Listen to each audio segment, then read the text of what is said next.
In case you're wondering why I'm speaking like this, I am actually from England. I'm from London, so it's not I'm not some comedian putting on a funny voice. Anyway, I just wanted to share a little story, or rather moment, that I had basically soon after I turned up in Philadelphia. I've only been here for 3 months, over 3 months. I came here from London in September. I got stuck into Philly, and in my second or third week, I soon found myself in Parkway amongst a giant crowd of people looking up towards the steps of the Museum of Art in Philadelphia, and I was encouraged by the crowd to see what was happening. There were giant sea of people as I looked over. There were all these policemen, a whole brigade of people congregating, and I had no idea what was happening. So I edged closer, and being an Englishman, I refused to speak to anyone, and just looked down at my shoes and tottered along and thought, well, you know, it's better to be coy than embarrassed. I'm embarrassed now, and I'm definitely quite coy.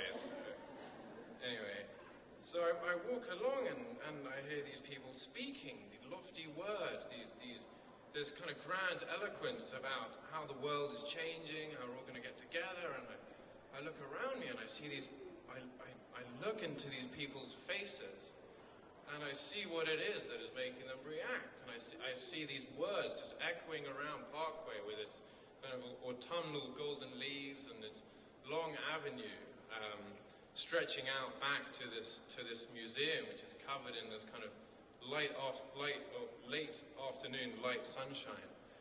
And I go further, I push past some people. There seems to be something happening here, and so I walk along the road. I look around. I think maybe I'm a bit thirsty. It's a hot day. Do I want water? Do I want to go to the loo? No, I just want to find out what the hell is happening here.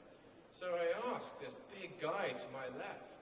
I finally jettison my Englishness and ask this big guy, this big round gut and this tight t-shirt, way smaller than it should have been, with these stains of corn dogs. I now know what a corn dog is, by the way.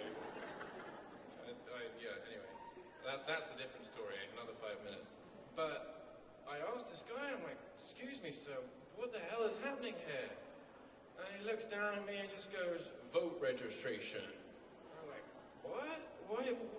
Surely that's not the way to vote. What is happening here? And he goes, Bruce Springsteen, he's playing a concert and you need to come on down and listen. And anyway, my accent's terrible. And it really is. 0 for that.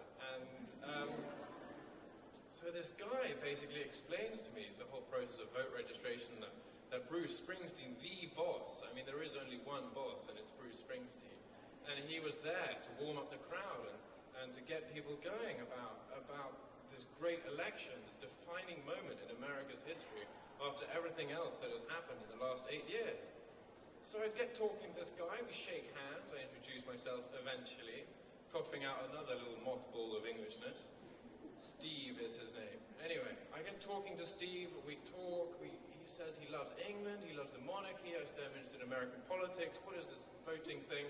Anyway, to cut a longer story short, I just basically spent an evening and a late afternoon talking to this guy Steve, listening to Bruce Springsteen play this acoustic set to the rhythm and chorus of thousands and thousands of people in this autumnal evening with the orange light on the Museum of Philadelphia. And I just basically was very moved to be in America. I was moved to have coughed up all this Englishness and to have met a perfect stranger who I'm now very good friends with and have dinner once a week. And so the whole reason I'm telling you this is I just wanted to explain about how my conceptions have been broken down, about how the election has broken down a lot of things, and how I've basically gained a really good friend out of coming to a part of the world where friends seem to grow on trees, and I just basically wanted to share that with you.